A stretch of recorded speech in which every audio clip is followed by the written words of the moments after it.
हम सीधा सीधा ये कहते हैं कि हम आरक्षण के समर्थक हैं। भारतीय जनता पार्टी ये चाहती है कि अत्यंत पिछड़े वर्ग को निकायों के चुनाव में आरक्षण दिया जाए। आरक्षण की व्यवस्था करते हुए जल्द से जल्द चुनाव हो और जिनको जो राजनीतिक हिस्सेदारी हक मिलना चाहिए, राज्य सरकार शीघ्र से शीघ्र उसकी व्यवस्था करे। आज के इस कार्यक्रम का मूल उद्देश्य यही। अब मैं आता हूं कि उल्टा हम ही लोगों के ऊपर आरोप लगा कि हम आरक्षण विरोधी है। भारतीय जनता पार्टी के कारण अत्यंत पिछड़े भाइयों को आरक्षण नहीं मिल सका। हम खुली चुनौती देना चाहते हैं आरोप लगाने वालों को, चाहे बिहार के माननीय मुख्यमंत्री श्री नीतीश कुमार जी हों, उनकी पार्टी के राष्ट्रीय से लेकर प्रांतीय और कोई नेता अध्यक्ष हो, या कोई और जो ये आरोप लगाता है कि भारतीय जनता पार्टी के कारण आरक्षण नहीं मिला। हम लोगों से खुली बहस कर ले, जन अदालत लगा ले और जनता के सामने हजारों लाखों की संख्या में जनता उसका साक्षी हो और तर्क के साथ बात करे। गलथेथरी करने से नहीं चलेगा।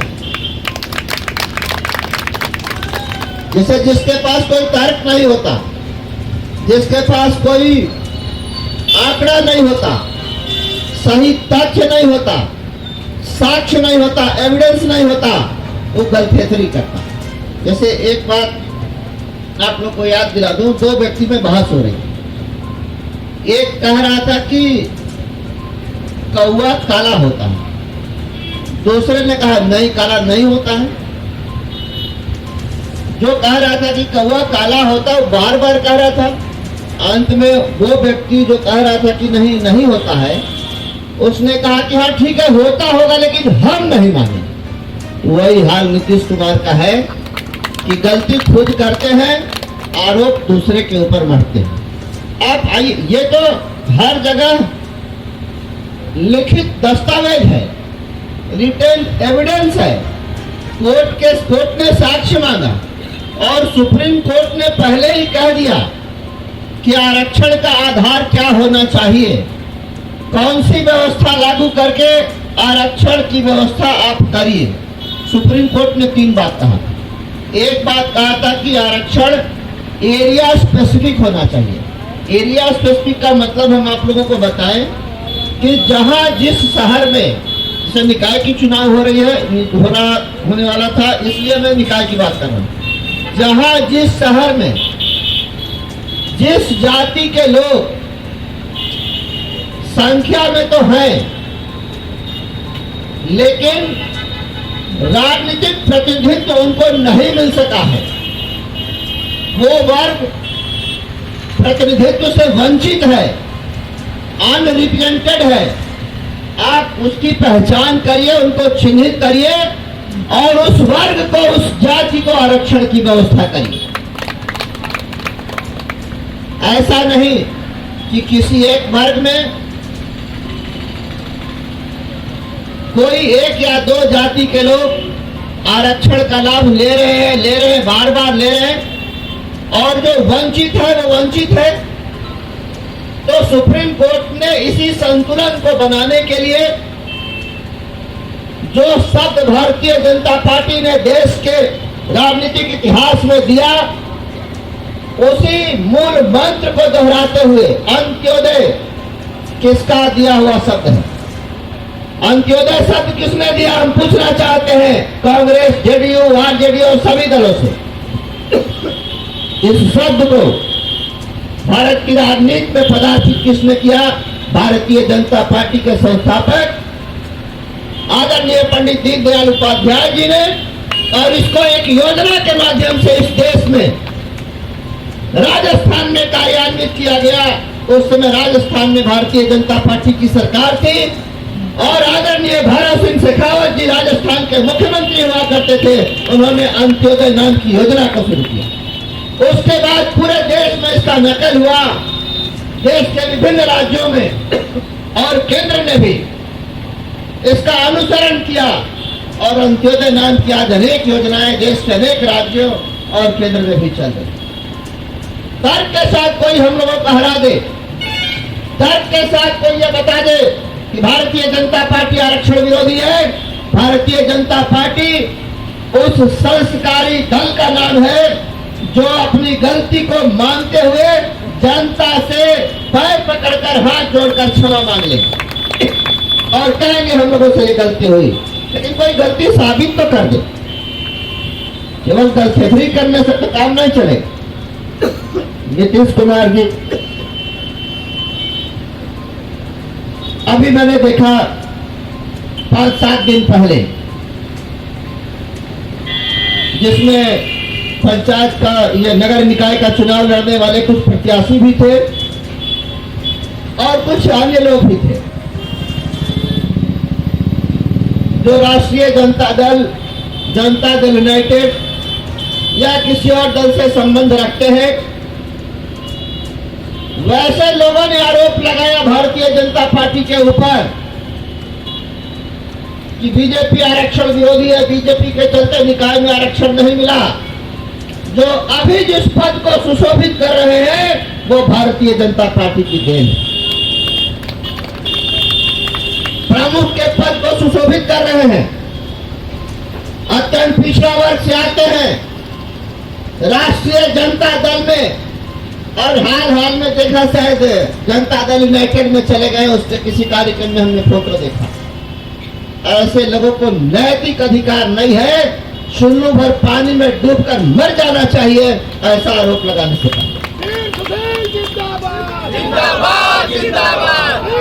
साथियों, सुप्रीम कोर्ट ने दूसरी बात क्या कही? सुप्रीम कोर्ट ने कहा आयोग बनाइए, आयोग बनाकर चिन्हित करिए कौन से लोग, किस जाति के लोग, किस वर्ग के अधीन राजनीतिक हक और हिस्सेदारी से वंचित हैं। वैसे लोगों की पहचान करिए। राज्य सरकार जिस तरह से गलतफहमी करके भारतीय जनता पार्टी पर आरोप लगा रही है, ठीक इसी तरह की गलतफहमी राज्य सरकार ने माननीय उच्च न्यायालय में भी किया। माननीय उच्च न्यायालय में राज्य सरकार ने क्या कहा ये भी जान लीजिए। राज्य सरकार ने कहा कि हमारे यहाँ तो पिछड़ा आयोग, अत्यंत पिछड़ा आयोग पहले से है। ठीक है, मानते हैं, है, लेकिन उसका काम क्या है? उसका काम राजनीतिक आरक्षण की व्यवस्था करना, उसके लिए चिन्हित करना, उसके लिए मैपिंग करना, उसके लिए पहचान करना नहीं है। उस आयोग का काम नौकरी में आरक्षण, नामांकन में आरक्षण और किसकी आर्थिक स्थिति, किस जाति की आर्थिक स्थिति क्या है, ये काम उस आयोग का है, न कि निकाय के चुनाव में, पंचायत के चुनाव में या राजनीतिक हिस्सेदारी के लिए आरक्षण देने का काम उस आयोग का है। कोर्ट में गलतफहमी नहीं चलता है, कोर्ट कानून से चलता है, संविधान के दायरे में फैसला देता है और संविधान के नीचे जो धाराएं हैं, जो कानून बना हुआ है, जो एक्ट होते हैं, उस पर न्यायालय में बहस होती है और फैसला कानून के तहत आता है। ये तो समझ रहे थे कि हम गलतफहमी करेंगे, कोर्ट मान लेगा। और तीसरी बात कोर्ट ने कहा कि आप आयोग बनाकर चुनाव कराइए, हमें कोई आपत्ति नहीं। मौका भी दिया कोर्ट ने, डेट पड़ा इस मुकदमे पर, इस रिट पर, लेकिन चूंकि राज्य सरकार को आरक्षण तो देना नहीं था अत्यंत पिछड़े वर्ग को, इनको तो केवल बेवकूफ बनाना था लोगों को। ये नहीं चाहते थे कि आरक्षण मिले, ये आरक्षण के विरोधी हैं, केवल ढकोसला करते हैं। इन्होंने वही गलतफहमी कोर्ट के सामने बार बार किया। कोर्ट ने इनको मौका दिया भी, लेकिन चूंकि ये आरक्षण के विरोधी हैं, इसलिए इन्होंने कोर्ट के सामने जो सुप्रीम कोर्ट ने कहा था उसको अमल नहीं किया। मिला नहीं रहा। अगर ये चाहते कि आरक्षण की व्यवस्था होनी चाहिए अत्यंत पिछड़े वर्ग को, आयोग बनाते। कहाँ आयोग अभी तक इन्होंने बनाया? अगर ये चाहते कि आरक्षण देना है अत्यंत पिछड़े वर्ग को, तो ट्रिपल टेस्ट कराते। ट्रिपल टेस्ट में क्या कहा सुप्रीम कोर्ट ने? कहा कि उन वर्गों को चिन्हित करिए, उनकी सामाजिक, आर्थिक, शैक्षणिक और राजनीतिक स्थिति की पहचान करिए, उसके बाद आप आंकड़ा ले आइए हमारे साथ। हम इनसे यह भी कहना चाहते हैं कि ऐसा ही मामला तो और राज्यों में आया था। महाराष्ट्र में जब आरक्षण की बात हुई तब भी सुप्रीम कोर्ट ने यही कहा था जो बिहार के मामले में कह रहा। मध्य प्रदेश में जब ये बात आई उस समय भी सुप्रीम कोर्ट ने यही कहा था जो अभी का।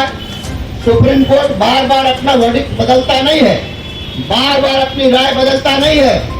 कानून के आधार पर संविधान के दायरे में सुप्रीम कोर्ट ने अपनी जो राय दी है, अपना जो निर्णय सुनाया है, वो बदलता नहीं है बार बार। अगर भारतीय जनता पार्टी अत्यंत पिछड़े वर्ग के आरक्षण का विरोधी होती निकायों के चुनाव में, अति पिछड़े भाइयों को आरक्षण देना नहीं चाहती, तो मध्य प्रदेश के अंदर भारतीय जनता पार्टी की सरकार है, वहां आयोग बनाकर 1 महीने के अंदर इस काम को कैसे पूरा कर लिया? कोई जरा तर्क के आधार पर तर्क से हम लोगों को समझा दे कि आपकी सरकार मध्य प्रदेश के अंदर है, वहां आपकी सरकार ने आयोग का गठन नहीं किया, मैपिंग नहीं की, इसलिए वहां आरक्षण नहीं मिला। जो सुप्रीम कोर्ट ने कहा था, मध्य प्रदेश की हमारी भारतीय जनता पार्टी की सरकार ने उसको पूरा किया, वहां अधिकार मिला। लेकिन बिहार में इसलिए नहीं मिला कि नीतीश और लालू की जोड़ी नहीं चाहती कि ये जो दबे कुचले लोग हैं, जिनकी जनसंख्या अलग अलग छोटे छोटे समूह को मिलाकर है, एक जाति की कोई बड़ी जनसंख्या नहीं है, इनका क्या महत्व है, इनको हम कुछ नहीं समझते। इसलिए सुप्रीम कोर्ट ने जो कहा वो यहां लागू नहीं किया गया। नतीजा है कि लाचार होकर माननीय उच्च न्यायालय को चुनाव को रोकने का आदेश देना। अगर एक बात और आप लोगों को बता देता हूं, वैसे भी चुनाव 6 महीना देर से हो रहा है। ऐसा नहीं था कि 5 साल पूरा हुआ और समयावधि के अंदर चुनाव कराना अत्यावश्यक था। समय नहीं था मेरे पास कि हम आयोग बनाएं, ट्रिपल टेस्ट कराएं, मैपिंग कराएं, उन वर्गों की पहचान करें। इसलिए हमने चुनाव की घोषणा कर दी। निकायों का कार्यकाल पूरा होने के बाद 6 महीना के बाद ये चुनाव होने जा रहा था। 6 महीना में जब आप ये काम नहीं कर सके, कोर्ट को कोई आश्वासन देते अगले 2 महीना में हम कर लेंगे, अगले 3 महीना में हम कर लेंगे, लेकिन आपने कोई आश्वासन कोर्ट को नहीं दिया।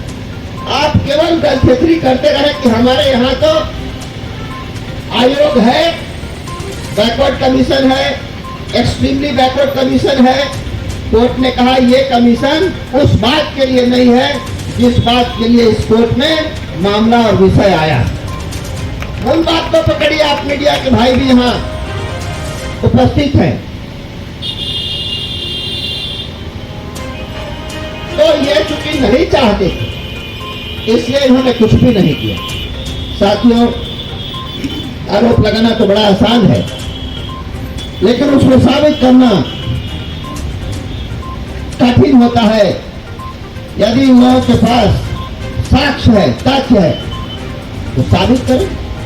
अब भारतीय जनता पार्टी या केंद्र सरकार इसमें कहां अवरोधक है, कहां हम बीच में आते हैं, जरा ये भी बता दें कि केंद्र सरकार ने कोई आदेश जारी कर दिया जिसके चलते चुनाव रुक गया और आरक्षण का लाभ अत्यंत पिछड़ा वर्ग को नहीं मिला। हम तो विपक्ष में हैं, हम मांग कर रहे हैं कि आरक्षण दीजिए।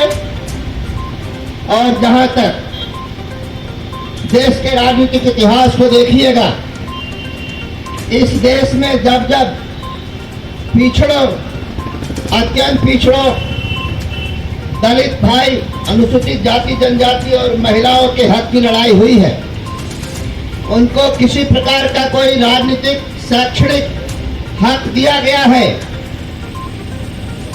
उस समय उस सरकार में, उस व्यवस्था में भारतीय जनता पार्टी शामिल रही है और भारतीय जनता पार्टी की महत्वपूर्ण भूमिका रही। जिस समय 1978 में मंडल कमीशन का गठन हुआ, मोरारजी भाई देश के प्रधानमंत्री हुआ करते थे,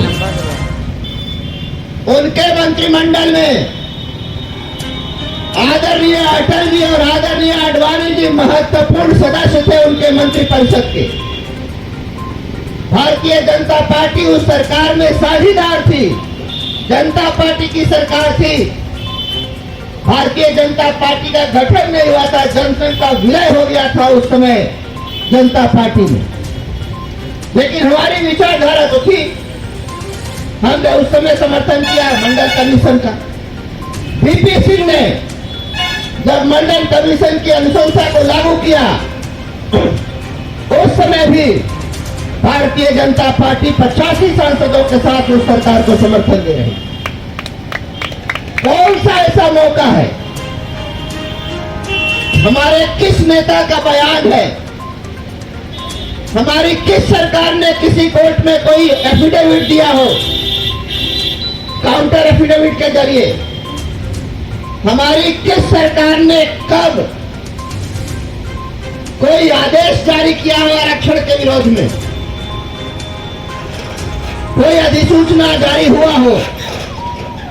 जरा ये लोग तथ्य के साथ जनता के सामने लाए और कहे कि भारतीय जनता पार्टी इस मौके पर, इस समय, इस साल में, इस वर्ष में ये आदेश जारी करके आरक्षण को खत्म करने का या आरक्षण नहीं देने का कोई प्रयास किया हो।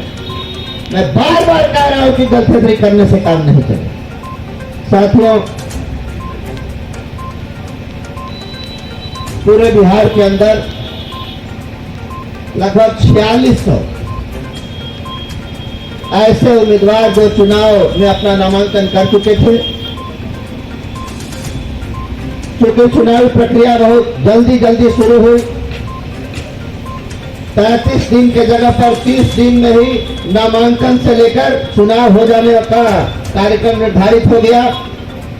ये भी अपने आप में गलत था, लेकिन चूंकि चुनाव लोकतंत्र की शोभा है, चुनाव हो जाए, अति पिछड़ा वर्ग को आरक्षण मिले, इसलिए हम लोगों ने इस बात का भी विरोध नहीं किया। चलो चुनाव हो जाए और हमारे उन भाइयों को प्रतिनिधित्व मिल जाए। एक बात और मैं आप लोगों को बताना चाहता हूं, इसमें कहीं कोई आपाधापी नहीं थी, कहीं कोई जल्दी भी नहीं थी।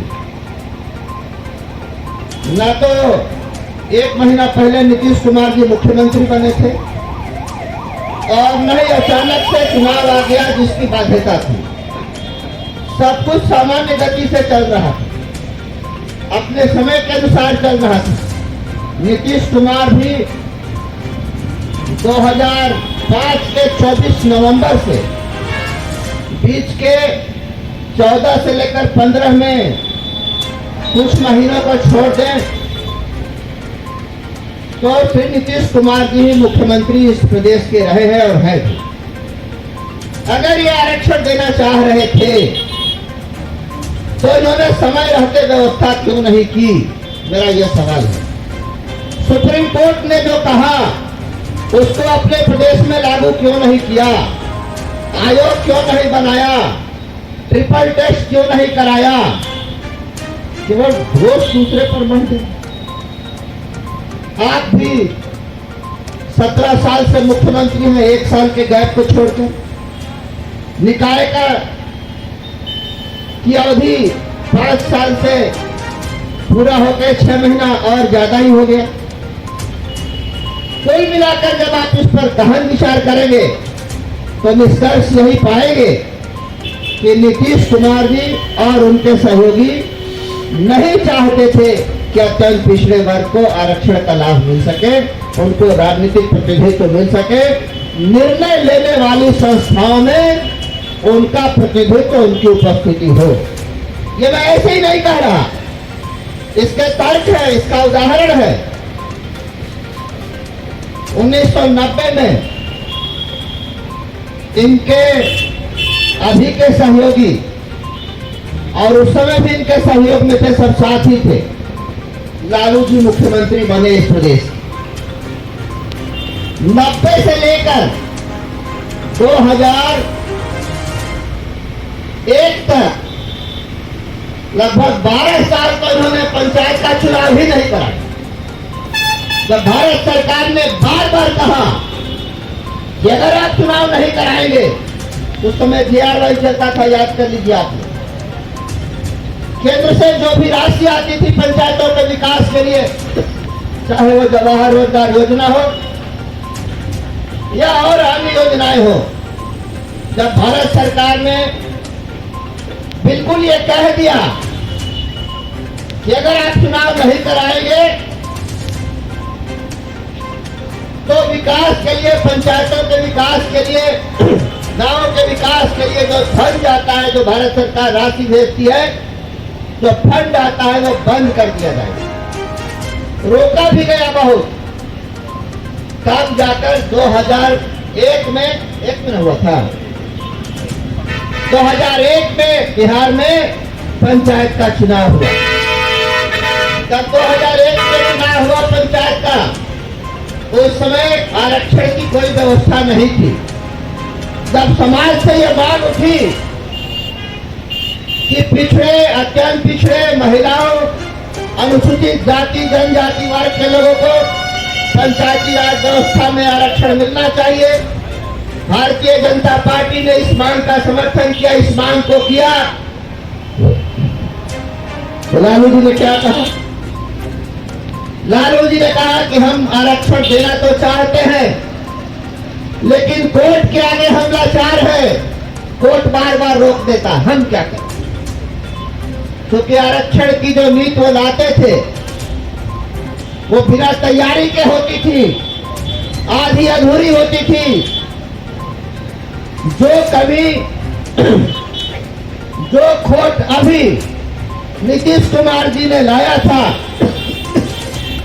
निकाय के चुनाव के लिए, ठीक उसी तरह की नीति लालू जी भी बनाते थे। कोर्ट में चैलेंज होता था और कोर्ट स्टे दे देता था, जैसे अभी कोर्ट ने स्टे दे दिया।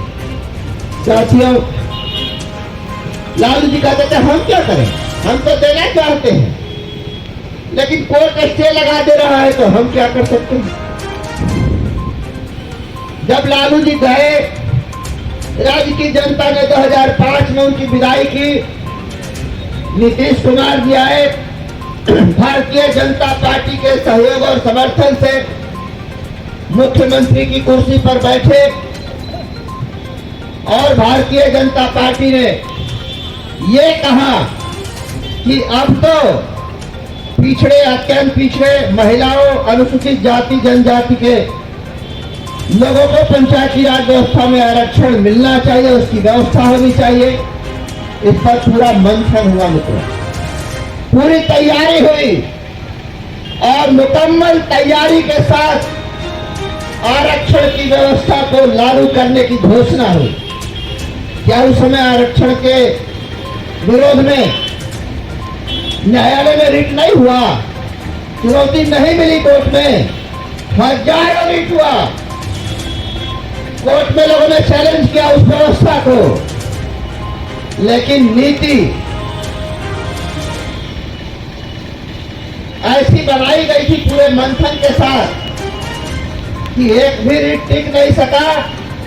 आरक्षण लागू हुआ, कोर्ट ने स्थगन आदेश नहीं दिया, आरक्षण की व्यवस्था के साथ चुनाव हुआ और वार्ड सदस्य से लेकर जिला परिषद के अध्यक्ष तक उन वर्गों को, पिछड़े, अत्यंत पिछड़े, महिला, दलित को इसका लाभ मिला। जो लोग आज उसी व्यवस्था का लाभ लेकर पदों पर आसीन हैं, आरोप लगा रहे हैं, हम उनको कहना चाहते हैं। और राज्य सरकार के मुखिया, सहयोगी पार्टी, उनको तो हम कहना ही चाहते। साथियों, जैसा संगत, जैसी चाहत, वैसा कदम उठाते हैं लोग, वैसा निर्णय लेते हैं लोग। जब लालू जी का शासनकाल था, उनकी सरकार थी, पंचायत में आरक्षण नहीं मिला 15 साल। एक तो 12 साल पर चुनाव हुआ, वो भी बिना आरक्षण की व्यवस्था। लेकिन जब भारतीय जनता पार्टी सहयोगी के रूप में थी 2005 के बाद, उसके बाद जो चुनाव हुए उसमें आरक्षण का लाभ इन वर्गों को मिला। फिर से अभी भारतीय जनता पार्टी उस सरकार में नहीं है, हम विपक्ष में हैं और वही लोग सहयोगी हैं जो 2090 से लेकर 2005 तक सरकार में थे, जिनके समय में 11 वर्ष तक चुनाव नहीं हुआ, जिनके समय में आरक्षण नहीं मिला। अब पुनः जब वही लोग आ गए 2022 में, फिर से अत्यंत पिछड़े वर्ग के लोगों के साथ एक छल हुआ, एक ठगी हुई, एक धोखा हुआ और आरक्षण से वंचित हो। वही बहाना जो लालू जी किया करते थे, नीतीश कुमार ने किया बिहार की जनता से। उसमें एक चीज और केवल जोड़ दिया, कहा भारतीय जनता पार्टी आरक्षण विरोधी है, इसके चलते आरक्षण नहीं। हम कहते हैं साबित कर दीजिएगा कहां से आरक्षण विरोधी है, कैसे आरक्षण विरोधी है, हमारा कौन सा कदम, हमारे सरकार की कौन सी नीति, केंद्र सरकार की, भारत सरकार की, मोदी सरकार का कौन सा आदेश जो मानने को आप बाध्य थे और आप देना चाहते थे आरक्षण, लेकिन नहीं दे सके। तो बार बार मैं नीतीश कुमार जी से आग्रह कर रहा हूं कि मुख्यमंत्री के ओहदा पर बैठे व्यक्ति को गलथेथरी करना शोभा नहीं देगा। जिसके पास सारे आंकड़े हो, सारा महत्व जिसके अधीन हो, सारी जानकारी हो, वो जनता को बेवकूफ समझता है। इससे बड़ी मूर्खता और कोई हो नहीं सकती। जबकि नीतीश कुमार जी अपने आप को आजकल ज्ञान का भंडार समझने लगे। बिहार के माननीय मुख्यमंत्री आदरणीय श्री नीतीश कुमार जी को ये लगता है कि वो स्वयं में अपने आप में ज्ञान के भंडार है। आजकल उनकी भाषा, उनका तौर तरीका, उनका बॉडी लैंग्वेज इस तरह का हो गया है। आप लोग विभिन्न अवसरों पर कार्यक्रमों में उनको बोलते हुए सुने होंगे, या मीडिया के भाइयों के सवाल का जवाब देते आप लोगों ने टेलीविजन पर सुना हो। मीडिया पर सीधा आरोप, आप लोग भाजपा के हाथ बिके हुए हैं, हम जो करते हैं उसको नहीं दिखाते हैं, उसको नहीं छापते हैं, उसको नहीं बताते सुनाते हैं। लेकिन भाजपा कुछ नहीं करती, आप भाजपा का प्रचार करते हैं। अब कितना हजार उदाहरण उनको दें कि भाजपा क्या क्या करती है और भाजपा के शासनकाल में क्या क्या हुआ, और कितना उदाहरण उनके लिए दें कि उन्होंने किस तरह से इस प्रदेश का नुकसान किया। बड़े भाई और छोटे भाई दोनों का यदि जोड़ लें तो 32 साल बिहार के बर्बाद हुए। 1990 से लेकर 2022 तक इस प्रदेश का 32 महत्वपूर्ण साल बर्बाद हुआ, लेकिन इनको चेत नहीं आई, इनको कोई चेतना नहीं हुई, इनको कोई तकलीफ नहीं हुई कि हम लोगों के शासन काल में हम दो भाइयों के चक्कर में 32 साल तक बिहार पिसता रहा और इसको जो हक मिलना चाहिए था, जो तरक्की बिहार की होनी चाहिए था, वो नहीं है। हम पूछना चाहते हैं आदरणीय नीतीश कुमार जी से, अपने भाषणों में कहा करते थे कि बिहारी शब्द एक गाली बन गया। किसके लिए कहते थे? किसके कारण बिहारी शब्द गाली बना था? आज किसके साथ है? अब उनका चाल चरित्र बदल गया क्या, या नीतीश कुमार बदल गए क्या? नीतीश कुमार जी नहीं बदले, न ही लालू जी बदले हैं। अब कितनी बात आप लोगों को बताऊं कि कहते थे गुंडा राज है, जंगल राज है, यहाँ केवल एक ही उद्योग है, वो है अपहरण उद्योग। कोई बेटा कोई बेटी सुबह घर से निकलता है या निकलती है, शाम को वो घर सुरक्षित आ जाए तो ये बड़ी बात है, वरना आने की संभावना कम ही रहती है। उस समय बिहार के अंदर आए दिन कोई न कोई बड़ा नरसंहार होता था, सामूहिक हत्याएं होती थी। कहा करते थे कि हम लोगों का तो एक ही काम रह गया इस बिहार में, आज यहाँ नरसंहार, कल वहाँ सामूहिक हत्या। मातम कुर्सी में जाओ, आंसू बहाते हुए लोगों के सामने उनके आंसू को पोंछो, यही हम लोगों का काम रह गया। बिहार में विकास तो होता नहीं है, कानून व्यवस्था नाम की चीज तो है नहीं। तो क्या जिस पार्टी के कारण, जिस शासन काल में यह सब हुआ करता था, उनका चाल चरित्र बदल गया क्या? आज साथ मिल गए हैं, अब मिलने के बाद से फिर से वही दौर, वही समय आ गया है। एक नहीं कई उदाहरण सामने। जिस दिन ये कानून व्यवस्था की समीक्षा कर रहे थे, उद्योगपतियों को संबोधित कर रहे थे, उसी समय बिहार के राजधानी पटने के बगल मनेर में रणक्षेत्र बना था। हजारों चक्र गोलियां चली बालू माफियाओं के बीच, 16 लोग मारे गए। शुरू में सरकार ने कहा 2 आदमी, फिर मानना पड़ा 4 आदमी, फिर गंगा में और लाश मिली। तो इस तरह से ये आंकड़े बढ़ते गए। बेगूसराय में ऐसे लगा जैसे सीरियल किलिंग हो रही है।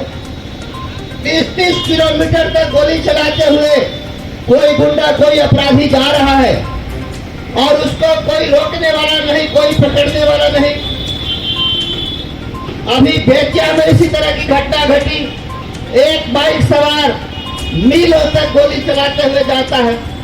तो वो जंगल राज, वो गुंडा राज, वो राक्षस राज तो आ गया, बिहार की जनता झेलने को मजबूर है। साथियों, अत्यंत पिछड़ा वर्ग, जिनमें किसी एक जाति को ले तो संख्या कम होती है। किसी गांव में 5 घर होते हैं, किसी गांव में 10 घर होते हैं। वो हर तरह से कमजोर है। संख्या के मामले में भी वो कमजोर है, कम है, इसलिए शैक्षणिक भी उनकी योग्यता या कम है। राजनीतिक हिस्सेदारी ना के बराबर। धन के मामले में भी कमजोर है। ताकत के मामले में तो बेचारे और कमजोर हैं। ऐसे वर्गों को कौन डराता है? हम पूछना चाहते हैं नीतीश कुमार जी से, लालू जी से, कौन कहता है लाठी में तेल पिलाओ? और इन वर्गों को डराने के लिए यदि अत्यंत पिछड़ा वर्ग के किसी चंद्रवंशी भाई, ठाकुर भाई, माली भगत भाई, पाल भगत जी, कुम्हार पंडित भाई, जिनकी संख्या किसी गांव में 5 घर होती है, कहीं 2 घर होते हैं, कहीं 4 घर होते हैं, अगर इनके पास कट्ठा या बीघा में जमीन है भी, खेती करते भी अपने मेहनत से, कौन चला देता है? कौन लाठी के बल पर इनको दबाता है? बता दो जरा। कौन कहता लाठी में तेल पिलाओ? और उस समय व्यंग में नीतीश कुमार जी क्या कहा करते थे? बिहार में एक नेता है जो लाठी में तेल पिलाने की बात करते हैं और हम कलम में रोशनाई भरने की बात करते हैं। अब क्या कहिएगा? काटिएगा उस बात को कि लाठी में तेल मत पिलाइए। वही लाठी कहीं एने सोच हो गया था, वही तेल पिलाया हुआ लाठी अगर घूम गया कलम में रोशनाई वाला आदमी के तरफ, तब क्या होगा? जानते हैं कि मेरा हाथ क्या होगा? अभी गया में एक कार्यक्रम था साथी, आप लोगों को एक ताजा और सच उदाहरण देकर बताना चाहता हूं कि बिहार का क्या हो गया। एक कार्यक्रम में आए थे एक चीज का उद्घाटन करने बिहार के माननीय मुख्यमंत्री, और उस कार्यक्रम में बिहार के माननीय उप मुख्यमंत्री भी आए, दोनों आए थे। जब माननीय उप मुख्यमंत्री जी के समर्थक वहां बड़ी संख्या में पहुंचे तो मुख्यमंत्री जी गौड़ हो गए और जिस तरह से उनके समर्थन में नारा लगा और सामने कहा कि हम लोग अपने भैया को देखने आए हैं कि भैया की मुक्ताजपोशी कब होगी और भैया मुख्यमंत्री के रूप में कब इस बिहार पर काबिज होगी, हम लोग इनको देखने नहीं आए हैं। तो इस तरह से शर्मिंदगी झेलकर हम लोगों के देर होता होगा तो बताइएगा, वही रोक देंगे। नहीं, 2:30 बज गया, 2:30 से ज्यादा हो गया। देहात में कहावत है ना, लाज जूता खा के प्रधान होके रहना। ये पसंद नहीं है अच्छे लोगों को, लेकिन जिनके जीने का उद्देश्य यही है, जिनके जीने का मकसद यही है कि किसी न किसी तरह से कुर्सी पर बैठे रहना है, चाहे जो अपमान सहना पड़े, चाहे जो जलालत झेलनी पड़े, उनके लिए तो सब कुछ ठीक है। 40 मिनट हम ज्ञान की बात कर रहे थे तो एक बात आप लोगों को कहना चाहूंगा कि कहीं ये ज्ञान का अहंकार रावण जैसे ज्ञान के अहंकार वाला तो नहीं है। रावण के पास क्या नहीं था? सोने की लंका, धन के मामले में, बल के मामले में तो पूछिए ही मत। जिनको दशानन कहा गया, 10-10 सिर थे जिनके, कटता था जुड़ जाता था, कटता था जुड़ जाता था। ज्ञान के मामले में प्रकांड पंडित थे, तप की शक्ति ऐसी थी कि महादेव को भी खुश कर लिया। लेकिन केवल एक कमी थी रावण के अंदर, वो था अहंकार, जिसका उदाहरण दिया जाता। तो नीतीश कुमार जी को भी अपने ज्ञान का अहंकार हो गया है। तो मैं ये कहना चाहता हूं कि ये अहंकार कहीं रावण का अहंकार तो नहीं है, और है, साबित होगा, समय आने दीजिए, पता चल जाएगा। और इस वर्ष दशहरे में पटने के गांधी मैदान में जब रावण का पुतला दहन होने वाला था, रावण की क्या इच्छा थी?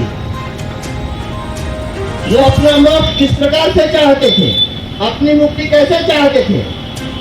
यही वो चाहते थे कि हमारी मुक्ति भगवान के हाथ हो, राम के हाथ हो, भगवान के हाथ हो, हमें मोक्ष उन्हीं के हाथ से मिले। लेकिन इस कलयुग में पटने के गांधी मैदान में रावण का वध बिहार के मुख्यमंत्री के हाथ होना था। क्या उन्होंने स्वीकार किया उस वध को? नहीं ना, पहले ही वो शर्मिंदा हो गए रावण कि हम ऐसे व्यक्ति से अपनी मुक्ति क्यों कराएं। पहले ही वो जमींदोज हो गए। समझना चाहिए लोगों को कि भाई आखिर ऐसा क्यों। और कोई भी काम ऐसे नहीं होता, उसके पीछे कोई कारण होता है, कोई उद्देश्य होता। कोई परिस्थिति होती है, यूं ही कोई काम नहीं होता। जैसे हम लोग धरना दे रहे हैं तो बिना विषय के, बिना उद्देश्य के थोड़े दे रहे हैं, इसका भी कोई कारण है तो दे रहे हैं। हमारे प्रधानमंत्री जी के विषय में जिस तरह से जनता दल यूनाइटेड के राष्ट्रीय अध्यक्ष बोलते हैं, जो अपमानजनक भाषा का उन लोगों ने प्रयोग किया, ये संस्कार को दर्शाता है। ये दर्शाता है कि उन लोगों की सोच कितनी घटिया है। प्रधानमंत्री जी के लिए जिस तरह की भाषा का उपयोग आजकल जनता दल यूनाइटेड वाले कर रहे हैं, हम तो उन लोगों के लिए वैसी भाषा का उपयोग नहीं कर सकते, लेकिन हाँ इतना जरूर कहूंगा कि यह शोभा नहीं देता किसी भी वैसे व्यक्ति को जो मुख्यमंत्री की कुर्सी पर आसीन हो या देश की सबसे बड़ी पंचायत का सदस्य हो, एक क्षेत्रीय दल ही सही लेकिन उसका राष्ट्रीय अध्यक्ष। ढेरे गरम हो गए साथियों, लेकिन हम लोगों के देहात में एक और कहावत है, मगही में कहा जाता है हंसने घर बसा। आप जितना मजाक उड़ा लीजिए मोदी जी का, वो भारी पड़ेगा आपको। ऐसे ही मजाक कांग्रेस के एक बड़े नेता मणिशंकर अय्यर ने मोदी जी के ऊपर लगाया था। कहा, मोदी कहता है कि हम चाय बनाते हैं, चाय बेचते हैं, तो कांग्रेस पार्टी मुख्यालय के आगे भी दिल्ली में एक चाय की दुकान लगा दे, हम लोग उसकी चाय पिया करें। इस तरह का उपहास, इस तरह का मजाक कांग्रेस पार्टी के एक नेता मणिशंकर अय्यर ने किया था, और वही स्थिति अब जनता दल यूनाइटेड के लोगों की हो गई। राष्ट्रीय अध्यक्ष ने क्या बोला, आप लोगों ने सुना होगा टेलीविजन। नीतीश जी कहते हैं